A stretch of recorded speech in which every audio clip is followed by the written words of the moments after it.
Hi guys, and welcome back to this new video of mine. And in this video, I'm here to correct some few common misnomers that occurs in the spiritual community. So what are these mistakes that, I'm going to be explaining to you guys about? What are these things that we come across that's not entirely true? Now, for example, there is this whole term called the divine masculine and the divine feminine. In this video, I'm basically going to tell you guys that there is a difference between the divine masculine, the divine feminine, and concepts like spirit, soul, God. All of these things are inherently different from each other, and yet in the spiritual community, we use them all as the same thing, as meaning the same thing. But this is absolutely not true. When you really go deep into spirituality, you understand that spirit, soul, divinity, all of these things are inherently different from each other. We use the term divine masculine and divine feminine so loosely without really understanding what it actually means, the term divinity. So first of all, what it is to mean to be divine, or what is divinity in the first place? So the word divine, for example, divination, means a method and a way by which a person uses divine means in order to get something out of something. There are these people who are able to source out water using divination, or who are able to tell the future by divining future events. But I'm here to tell you guys that this is all not true, and that these terms have been used in a very wrong way. The divine, I'm going to start off with, is all-encompassing. All things exist in the divine. Nature, soul, spirit, self, cosmos, masculine, feminine, all of it exists in the divine. All is divine. The divine is everywhere without any separation. So, the moment you say something like the divine masculine or the divine feminine, you are by way of objectifying divinity in this sense, by causing a separation to the divine, by saying this whole thing, which is one comprehensive whole, is actually one half divine masculine, one half divine feminine. And by that very fact, divinity cannot be singular. It cannot be one mass of existence, as I earlier explained. So, just in order to be coherent, let me just start off from the beginning. The divine exists without gender, without any kind of plurality, okay? So you have the divine masculine and the divine feminine. There is no separation. The divine masculine and the divine feminine are one and the same thing. So by saying there is a divine masculine and a divine feminine, you're creating a separation, and therefore that logic is incorrect, okay? Now, the divine masculine and the divine feminine, these things have been, trendy words used in the spiritual community, probably in order to make a business out of it. I'm going to be very straightforward and honest, okay? Enough of sugarcoating things. So, divinity has no gender, okay? It's one. Everything exists in divinity. There is, however, a masculine and a feminine aspect, a portion of that divinity, just like there is the earth, the cosmos, the spirit, and the self, which are portions of the divinity, except for the self. And I'm going to talk to you guys about what is the difference, the inherent difference between the self, the cosmos, spirit, God, and also nature. I'm going to talk about nature and Prakriti and Purusha in the next few videos. It's a very interesting topic, so stay tuned. Now, I'm going to start off. I finished up with divinity, so I'm not going to get too detailed into what divinity means. It's just enough for us to understand that the divine is the source of all creation. What's commonly called source, which is what I agree with, is the source. Consciousness is the source of all creation. In fact, consciousness is in divinity and divinity is in consciousness. Okay? There cannot be divine consciousness. So it's very important that we understand this in the first place. Okay? Now, secondly, divinity is something that exists on its own beyond singularity. It's incomprehensible. Okay? It is all in all. I'm going to leave it at that. Spirit, on the other hand, is the closest that we can probably get to the definition of what we mean by God. Okay? God is the soul of all souls. Let's put it this way. So, all of the souls in this universe put together is called spirit. And over here, we come across the term divine spirit. You know why? Because spirit and this God is closer to the divine in the sense that it is closest to source as compared to soul, or as compared to cosmos, or as compared to ego and all of these other things. And that's why people worship God as the divine being.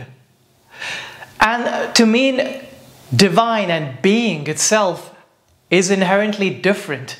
If you really are serious about spirituality and esotericism, and if you go into the scriptures and if you really read, there are differentiations that have been made, okay?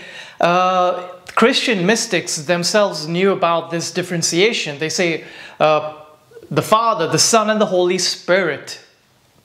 Okay? So, the Spirit is God, is the soul of all souls, is the combined totality of all the souls in this universe. In this universe, okay? Because there is nothing beyond this universe in that sense. That God, that is beyond God in that sense, or beyond source. So it's an easy way to, imagine this thing called the Spirit. Everything in it.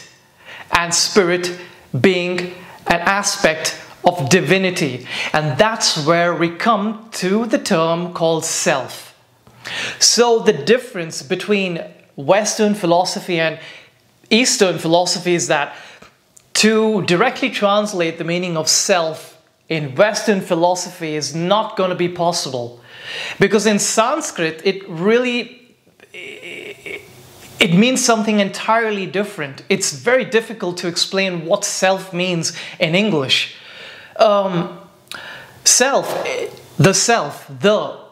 The esteemed and the celebrated self that we come across in the Vedas or in Oriental philosophy, the Brahman. Okay, this self is an aspect of divinity. And why am I repeating this? Because there is a difference between the self and the spirit, as I earlier mentioned. The spirit is an aspect of divinity in the sense that it is closest to the source. Okay? But the self is the source. The self is an aspect of the source.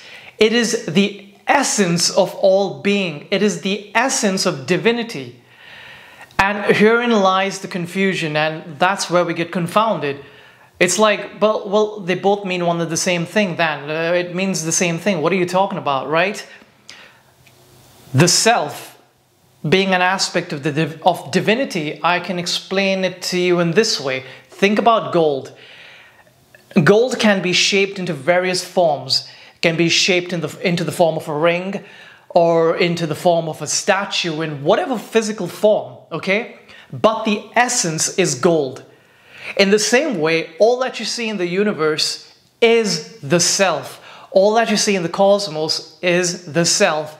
All that divinity permeates is the self, because the self is an extension of divinity, an aspect. It's the essence, the innermost matter of things. And this is where we come across the term called Purush, as in, in Oriental philosophy. Purush means the oversoul, the soul, spirit, Shiv, okay? versus Prakriti, which is nature.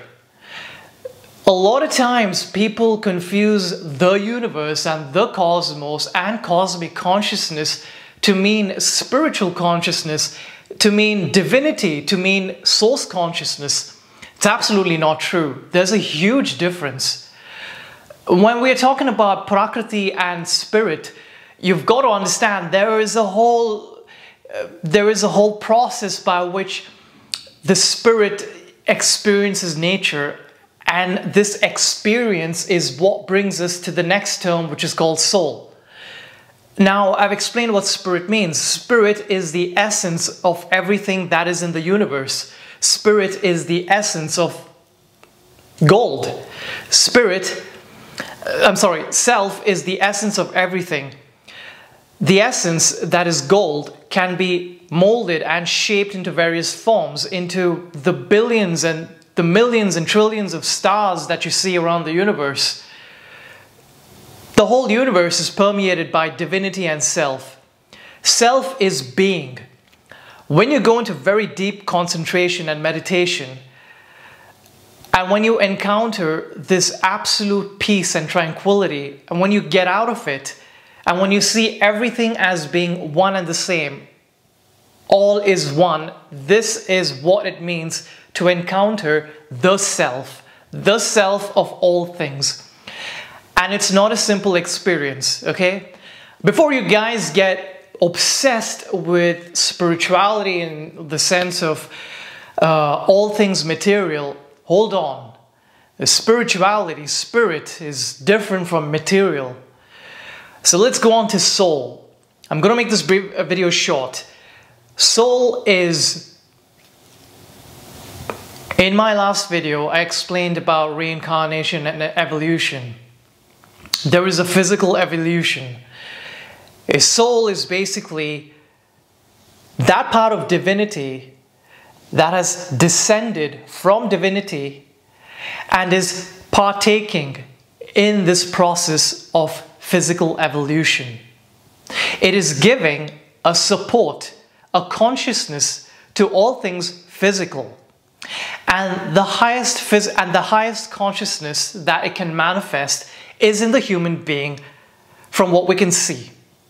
So, in other words, the soul descends from divinity, is part of divinity, is a portion of divinity, unlike the self. Okay? Soul is not an aspect of divinity. It is not the essence. Soul is a portion of divinity that comes in to nature, to experience nature, okay, and to evolve with her. Do you understand? That's the biggest difference between soul and soul, spirit, self, and divinity. And these are the very subtle differences that a lot of people are not aware of. The interesting part is the soul, of course, and why we emphasize so much on the soul. Now, the soul has a reason to, take part in evolution. Because when it comes down into physical evolution, remember something, that this body and all of these movements that I'm doing and all of the forces that you see in the universe, all of these things belong to the forces and the energies of nature. But there is something that is giving consciousness, something that is giving self-awareness. And it is different from intelligence and the thinking principle, because the intelligence and the thinking principle introduces you to the modulations and the modifications that happen in nature, but that doesn't necessarily bridge the gap between nature and spirit and soul. Over here, consciousness comes into play. So soul evolves consciousness and involves consciousness. So basically, the soul descends into the human physical consciousness, okay? But doesn't take part directly in the actions of whatever is going on in the physical world. Because by itself, the soul is part of spirit and is part of self and is non-material and is a witness. It is in the form of consciousness. It has no material being. but by way of associating itself and giving a support as consciousness and awareness to the physical being, it takes part in all of the things, or rather gets attached or caught up in the movements of nature. And this is where we talk about ignorance, avidya. Vidya means knowing, means not to know. And this is why the whole of spirituality is about you're not the body, you're not the mind, you are spirit. All of spirituality is that you are beyond the physical senses. Because through creation and by way of the display of the creator or source energy in order to manifest, decided to give animation to this by way of producing in it or causing a portion of it to come down in the form of a soul. The soul basically has another counterpart called the psychic being, and this is where it gets very interesting. Okay, this is where soul is different from spirit. The soul incarnates, the spirit does not. The soul incarnates, okay, but the self does not. The self is immovable. It is static. It is everywhere. It doesn't need to incarnate. It doesn't need to go anywhere. It is perfection. It has no evolution to go through. It is the highest of evolution. It has nothing to realize on the physical plane. But the soul does. Because the soul is now associated with consciousness, because it is a dissension from the divine. And in order to give physicality consciousness, physical consciousness, it got permeated in the form of awareness and consciousness in animals, in trees, in human beings, in all living life, in all living forms. The soul reincarnates. It comes into the physical body and takes on something called the shape of a psychic being. It takes on the shape of what's called a psychic being. The Greek term psyche, for example, is something that implies spirit, soul. So this is what is meant by psychic being, not psychic abilities. Psychic abilities is a completely different topic altogether. Psychic being is the soul in a human body that takes on a certain personality. In this present body, my name is Shaprothim. My psychic being is associated with the name Shaprothim and with the various experiences that I have experienced in this particular lifetime. And my soul stands back witnessing all of these things, but at the same time experiences what's happening at a physical level, at a mental level, at an emotional level, at an intellectual level by way of the psychic being. The psychic being is the chief support of the soul consciousness in us human beings. So the psychic being has all of these personalities from all of our lives, you know, from the many thousands of lives that some of us have had, and it presents it to the soul consciousness in order to work out its own evolution, you know, through physical matter. Now, this soul basically uses the psychic being as a bridge in order to support the evolution, the general evolution of this universe and of human consciousness. In every reincarnation, this psychic being changes, okay? But the soul does not change. The soul remembers all of these personalities, but the psychic being changes. There's a big difference between the soul and the spirit, as is evident in the way I've explained it to you guys. And yet, people use soul as meaning the spirit, spirit as meaning the soul, spirit as meaning something divine, where divinity in itself is so different. The term divine masculine and divine feminine is such a misnomer. Divinity cannot separate itself. there is something called the masculine aspect of creation and the feminine aspect of creation. But creation in this sense belongs to nature, and nature is different from spirit. So, you know, it's just these very subtle differences that we really don't take seriously. Now, in my next video, I'm going to talk to you guys about Prakriti and Purusha. And it's very important, if you guys are into yoga and spirituality, that you understand what you're dealing with. Otherwise, you're just going to go into a no zone. You're going to try to have these spiritual experiences without really understanding if they're spiritual or not, or if it's just a mental phenomenon, or if it's just, you know, something that's more physical than spiritual. So nature has its own peculiar working, its own forte, you know, its own strength, its own processes, completely separate from the soul and the spirit.